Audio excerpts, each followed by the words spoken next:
ಮುಂಚೆ ಏನು P C O D ಅಂತ ಕರಿತಾ ಇದ್ರು, ಇದನ್ನ ಅದನ್ನೇ ಪಿ ಸಿ ಓ ಎಸ್ ಅಂತ ಹೇಳ್ತೀವಿ. ನಿಂಗೆ ಸ್ಕ್ಯಾನ್ ಅಲ್ಲಿ ಎಲ್ಲೋ ಪಿ ಸಿ ಓ ಡಿ ಕಾಣಿಸ್ಬಿಟ್ಟು ಪಿ ಸಿ ಓ ಡಿ ಅಂತ ಹೇಳಕ್ಕಾಗಲ್ಲ. ಸೊ ಹಂಗಾಗಿ ಅನುಮಾನ ಕೂಡ ಪಡೋದು. ಯಾಕಂದ್ರೆ ಫಸ್ಟ್ 2 years ಎಲ್ಲ ತುಂಬಾ ಹೆಣ್ಮಕ್ಳಿಗೆ ಇರ್ರೆಗ್ಯುಲರ್ ಇರುತ್ತೆ.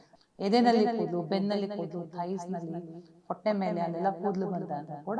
ಮೇಡಮ್, ಇತ್ತೀಚೆಗೆ ನಾವು ಸಾಮಾನ್ಯವಾಗಿ ಕೇಳ್ತಾ ಇದೀವಿ PCOD ಮತ್ತೆ PCOC ನ. ಸೊ ಇದೆರಡು ಒಂದೇನಾ, ಬೇರೆನಾ, ಹೇಗೆ, ಏನು? ಈ ಪಿ ಸಿ ಓ ಎಸ್ ಅನ್ನೋಕ್ಕೆ ಪಾಲಿಸಿಸ್ಟಿಕ್ ಓವೇರಿಯನ್ ಸಿಂಡ್ರೋಮ್ ಅಂತ ಹೇಳ್ತೀವಿ. ಮುಂಚೆ ಅದನ್ನ ಪಿ ಸಿ ಓ ಡಿ, ಅದು ಡಿಸೀಸ್, ಪಾಲಿಸಿಸ್ಟಿಕ್ ಓವೇರಿಯನ್ ಡಿಸೀಸ್ ಅಂತ ಅನ್ನೋರು. ಡಿಸೀಸ್ ಅಂದರೆ ಒಂದೇ ಒಂದು ಆರ್ಗನ್ ಸಿಸ್ಟಮ್ಗೆ ಒಂದು, ಈಗ dengue fever, typhoid fever, they are all diseases. Versus Down syndrome ಅನ್ನೋದು ಒಂದು ಕಾಂಪ್ಲೆಕ್ಸ್ ಇರುತ್ತೆ, ಅಂದರೆ multiple things which are involve to make the diagnosis. So ಹಾಗಾಗಿ ಮುಂಚೆ ಏನು ಪಿ ಸಿ ಓ ಡಿ ಅಂತ ಕರಿತಾ ಇದ್ರು, ಇದನ್ನ ಅದನ್ನೇ ಪಿ ಸಿ ಓ ಎಸ್ ಅಂತ ಹೇಳ್ತೀವಿ. ಸಿಂಡ್ರೋಮ್ ಅಂದರೆ ಅದನ್ನ ಡಯಾಗ್ನೋಸ್ ಮಾಡೋಕ್ಕೂ ಒಂದೇ ಒಂದು, ಈಗ ಒಂದಿದೆ ನಿಮ್ಗೆ ಇರೆಗ್ಯುಲರ್ ಸೈಕಲ್ ಅಂದರೆ ನಿಂಗೆ ಪಿ ಸಿ ಓ ಡಿ ಅಂತ ಹೇಳೋಕ್ಕಾಗಲ್ಲ. ನಿಂಗೆ ಸ್ಕ್ಯಾನಲ್ಲಿ ಎಲ್ಲೋ ಪಿ ಸಿ ಓ ಡಿ ಕಾಣಿಸ್ತಂದ್ಬಿಟ್ಟು ಪಿ ಸಿ ಓ ಡಿ ಅಂತ ಹೇಳೋಕ್ಕಾಗಲ್ಲ. ಸೊ ಹಾಗಾಗಿ there are multiple factors which are involved in making the diagnosis.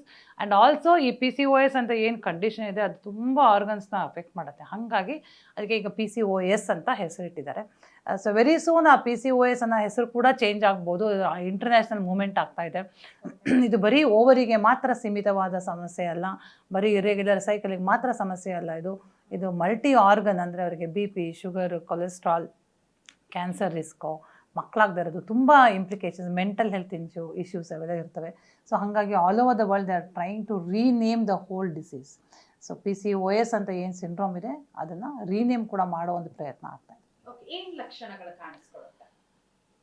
P C O S ಅನ್ನೋದು ಒಂದು, ನಾವು ಡಯಾಗ್ನೋಸ್ ಮಾಡೋದೇನೆ ಪೀರಿಯಡ್ಸ್ ಸ್ಟಾರ್ಟ್ ಆಗಿ 2 years ನಂತರ. ಈಗ ಒಂದು 11 ವರ್ಷಕ್ಕೆ ಹುಡುಗಿ ದೊಡ್ಡವಳಾದರೆ 13-14 ವರ್ಷದ ಮೇಲೆ ನಾವು ಪಿ ಸಿ ಓ ಎಸ್ ಅಂತ ಅನುಮಾನ ಕೂಡ ಪಡೋದು. ಯಾಕಂದರೆ ಫಸ್ಟ್ 2 years ಎಲ್ಲ ತುಂಬ ಹೆಣ್ಮಕ್ಳಿಗೆ ಇರ್ರೆಗ್ಯುಲರ್ ಇರುತ್ತೆ. So almost 70% of women with P C O S have irregular cycles. Irregular cycles ಅಂದರೆ 24 to 35 days ಸೈಕಲ್ ನಾರ್ಮಲ್ ಇರುತ್ತೆ.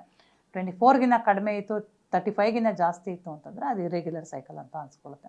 ಸೊ ಪದೇ ಪದೇ ಇರ್ರೆಗ್ಯುಲರ್ ಸೈಕಲ್ಸ್ ಆಗೋದು, ಮುಖದ ಮೇಲೆ ಅನ್ವಾಂಟೆಡ್ ಹೇರ್ ಬರೋದು, ಅಂದರೆ ಗಂಡು ಮಕ್ಕಳ ಥರ ಮೀಸೆ ಥರ ಬರೋದು, ಗಡ್ಡ ಥರ ಬರೋದು, ಎದೆನಲ್ಲಿ ಕೂದಲು, ಬೆನ್ನಲ್ಲಿ ಕೂದಲು, ಥೈಸ್ನಲ್ಲಿ, ಹೊಟ್ಟೆ ಮೇಲೆ ಅಲ್ಲೆಲ್ಲ ಕೂದಲು ಬಂತ ಅಂದ್ರೆ ಕೂಡ that also is a very significant syndrome. Up to 70% of women have this unwanted hair on the body.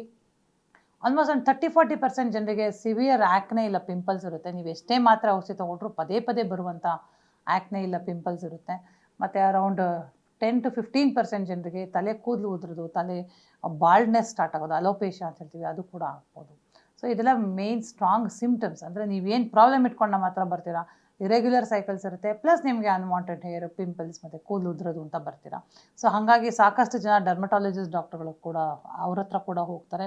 ಅವರವಾಗ ಇಲ್ಲ ನೀವು ಒಂದ್ಸಿ ಕೇಳ್ಕೊಂಬನ್ನಿ, ಗೈನಕಾಲಜಿಸ್ಟ್ನ ಮಾತಾಡ್ಕೊಂಬನ್ನಿ ಅಂತ ಕೂಡ ಕಳಿಸ್ತಾರೆ.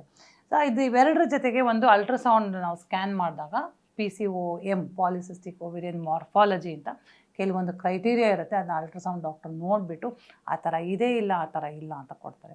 ಸೊ ಈ 3 ಕ್ರೈಟೀರಿಯಾನಲ್ಲಿ ಯಾವ್ದಾರ 2 ಕ್ರೈಟೀರಿಯಾ ಪಾಸಿಟಿವ್ ಆದ್ರೂ ಇಂಥ ಹುಡುಗಿಗೆ ಪಿ ಸಿ ಓ ಎಸ್ ಅನ್ನೋ ಸಮಸ್ಯೆ ಇದೆ ಅಂತ ನಾವು ಡಯಾಗ್ನೋಸ್ ಮಾಡ್ಬೋದು.